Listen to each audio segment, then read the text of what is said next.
El Señor esté con ustedes en este segundo video de nuestro acercamiento a los edomitas, a los descendientes de Esaú. Podemos comparar todo lo que sabemos sobre Israel, que lo tenemos en la Biblia, e incluso sobre la lengua de Israel. Tenemos gramáticas donde podemos consultar todo lo que dejó escrito el pueblo de Israel. Sin embargo, de su hermano Edom no tenemos ni un libro sagrado y no tenemos una gramática, aunque parece que la lengua que ellos hablaban era muy semejante a la israelita, básicamente una lengua derivada del cananeo. Hay, sin embargo, bastantes estudios arqueológicos, que son los que hemos venido mencionando en el primer video, textos también egipcios, en fin. Y seguimos a Julian Cooper en su artículo sobre la toponimia y la periferia, básicamente la periferia de Egipto, ¿no? Y en su apéndice, él nos comenta que sobre esta tierra de Edom o Seir, hay textos egipcios como la lista topográfica de Soleb, que dice que esta tierra, Edom, es la tierra de los Shashu de Yahweh. Un nombre curioso porque se parece un poco al nombre de nuestro Dios Yahvé. Y que hay textos de los tiempos de la Marna, de los tiempos de Akenatón, que llaman a los Shashu la tierra de los Pispis. De ese nombre si no tenemos ninguna referencia. Pero hay textos que también en el Amarna lo llaman la tierra de Reben, un nombre que se parece al de Rubén, una de las tribus más antiguas de Israel. También la llaman tierra de Semet y de Berber. Hay textos de tiempos del faraón Amenemhab III, como la estela de Geti en Tebas, que dicen que en esta tierra había lapislázuli de Tefereret, turquesa de Rashaut en el Sinaí, y el papiro Harris, un papiro sobre términos médicos de tiempos de Ramsés IV, afirma que el faraón Ramsés IV destruyó tiendas, tomó ganados y llevó esclavos a su templo. Entonces había también comercio, pero también había guerra entre los egipcios y los habitantes de la tierra de Edom. La palabra Shashu, como decíamos, ya fue usada desde el Reino Nuevo y se aplicaba no solo a la gente de Edom, sino también del Sinaí y de Siria, Palestina, lo cual indicaba que para los egipcios esta gente era bastante dispersa, básicamente en ese tiempo pastores, nómadas. Redford propone que la etimología de Shas es vagabundo errante, mientras que War y Godik en 1967 afirmaron que la etimología de Shash es Shashe, que es un antílope de Bubastis y que puede ser haciendo referencia al emblema de los pastores que vivían allí y que eso indicaba básicamente un pastor, no un vagabundo. Hay autores que identifican a los Shashu con los edomitas y habitantes del Negev, como son Bienkowski, Levy, Adams, Muniz. El papiro Anastasi VI nombra a los nómadas Shashu de Edom en el delta, según Alar Gardiner en su gramática, ¿no? Y es el único texto egipcio que usa esta voz, Edom, o sea, la identifica con Edom. Nos dice también Julian Cooper que los textos bíblicos asocian el culto a Yahvé con lugares como el Sinaí, obviamente, por los 10 mandamientos, y hay salmos que hablan de Parán, de Temán, ¿sí? Que son lugares, Parán, Temán, que son lugares habitado sobre todo por los edomitas.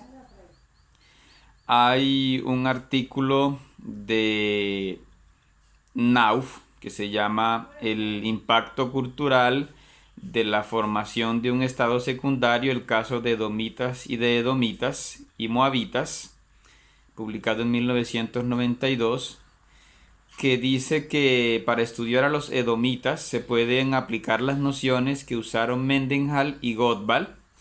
Ellos propusieron que aquí había nómadas, campesinos nativos, jorritas, que estaban desposeídos, afectados por los habitantes de las ciudades que eran apoyados por Egipto, y que allí fue una sublevación.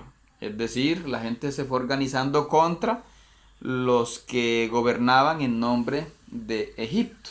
Entonces, puede ser una teoría para explicar cómo apareció Edom. Los textos egipcios entre 1500 y 1150 nombran unas 50 veces a los Shashu. Ya los mencionaba también Seti I hacia 1215, Ramsés III entre 1186 y 1155. Siempre se les nombra por el Sinaí, pero también por el sur de Siria. Dicen que en ciudades cananeas ellos eran pobladores, mercenarios o confederados. En Éxodo 15 hay un poema donde se dice que Edom está bajo jefes, los Jalufe Edom, no reyes. Y en cambio en Canaán y Filistea hay asentados, residentes o gobernantes. La palabra que se usa es Yoshevin. Nunca se habla de uno grande, de un rey, perdón, sino de uno grande, que es lo que significa aluf. Y esto de los jefes o uno grande también se aplica para los moabitas. Se usa de hecho 69 veces. También en Zacarías 9:7, Zacarías 12:5-6 y el Salmo 55 se le llama jefes a los maestros y guías buenos, en fin, o un jefe.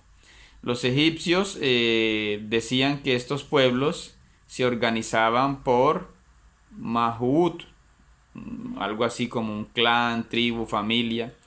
Era un nombre que también aplicaban a los pueblos libios. Y a los egipcios los representan con distintos peinados. En textos de la colección de antiguos textos del cercano oeste, Anet, se menciona textos de Amenofis II que distingue entre los Shoshu y los Hapiru, pero además los distingue de los Jabati. Los Jabati son bandoleros. Y parecen indicar que ya Edom en ese tiempo de Amenofis II era un pueblo estable, una nación por decirlo así. No eran como los Apirus que andaban de mercenarios contratados por una parte por otra, ni de los Jabati bandoleros que en fin andaban provocando actos delictivos, ¿no? Pero no se les nombra viviendo en ciudades, más bien como insistimos todavía eran pastores. Tenían algo de agricultura, a veces eran mercenarios en Egipto o combatían contra Egipto.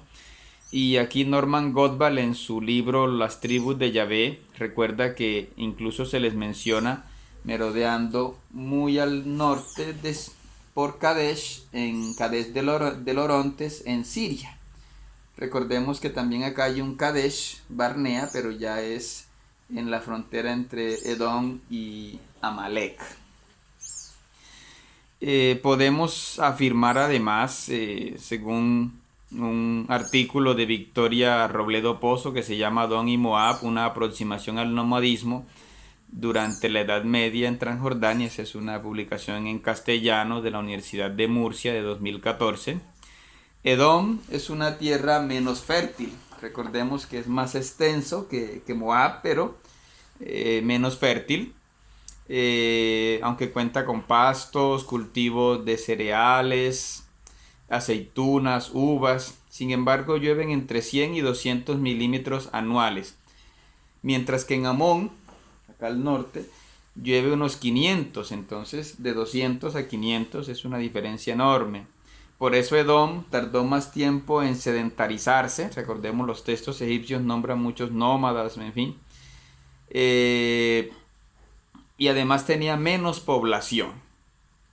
Y tardó hasta el 845 para convertirse propiamente en un reino, ayudado por estar en una ruta de caravanas, esta línea amarilla, anaranjada, pero su esplendor duró solamente 100 años, ¿sí? Entonces, Edom no tuvo tanto éxito como el de Israel o Judá al menos, e incluso tuvo menos éxito que Moab y Amón.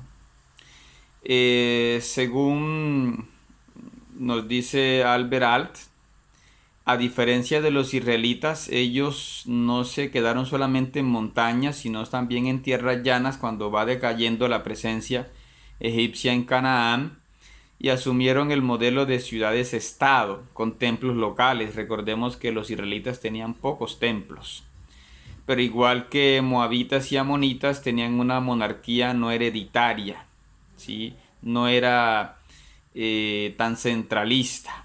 Después fue que ya tuvieron una monarquía hereditaria, y allí se han encontrado artefactos, cerámicas, puntas de flecha, martillos, piedras de moler y bronce.